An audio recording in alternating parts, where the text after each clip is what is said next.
Welcome.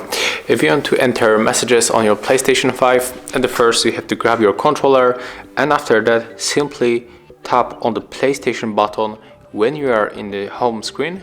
So let's do it. And after that we have to scroll and then go for the game base, click X to enter, and then tap on the options button and scroll to go to the game base. And here we got all the messages. Here we got the 2 recent messages, as you can see, in our party. And when you go on the right, we are able to connect to the voice chat, invite to the game, or add any other players. And here we get the 2 members of this party. And we can also send the messages right here. So as you can see, it's very simple. Thank you for watching. Leave thumbs ups, comments, and subscribe to our channel.